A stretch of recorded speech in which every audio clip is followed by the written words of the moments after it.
Close President Donald Trump told reporters that he believes both the U.S. intelligence agencies when they say Russia meddled and Russian President Vladimir Putin's sincerity in claiming that his country did not. November 12. APFlames are still not visible, but the smoke billowing out of allegations that Russians colluded with the Trump campaign is thicker and darker than ever. Wasnt the case at the start. Attorney General Jeff Sessions, during a confirmation hearing in January, flatly denied knowing of any Trump campaign surrogates talking with Russians.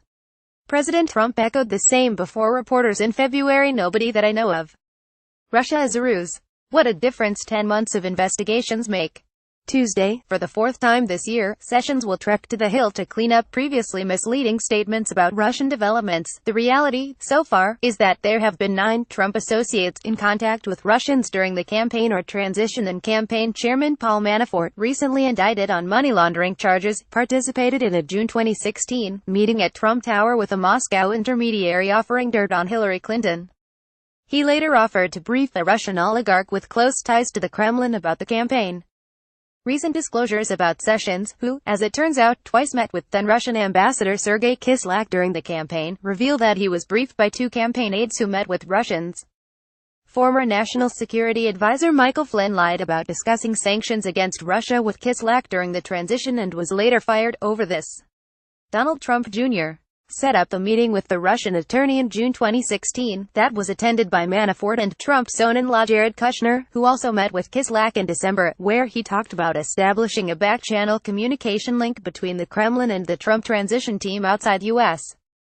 government surveillance. Kushner also met with a Russian banker with close ties to President Vladimir Putin. Campaign advisor George Papadopoulos pleaded guilty to lying to the FBI about speaking with a Russian contact who promised to leak to the Trump campaign thousands of Clinton emails.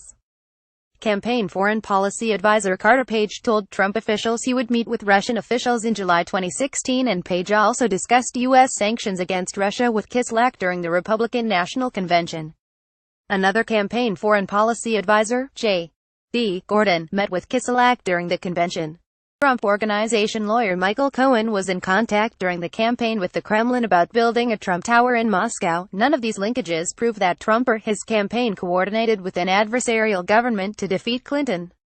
But they certainly underscore the centrality of Special Counsel Robert Mueller's ongoing investigation and how the presidency hinges on his findings. Added incentive is Trump's recent effort to slow-walk implementation of new sanctions against Russia passed by a veto-proof congressional vote in July. And then there is Trump's curious conduct toward Putin.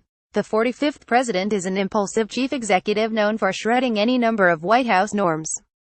But he has displayed enormous discipline in one area: his unfailing deference to the Russian leader. He has never said a negative word about Putin, who U.S.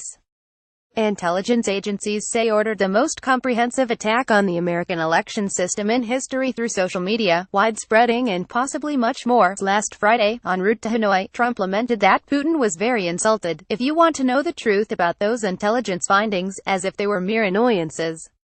What is it between these two men? The nation needs to know. Read or share this story. http://www.theadvertiser.com Story Opinion Editorial 201711116 Counting Trump's Shady Russian Dealings 8619520001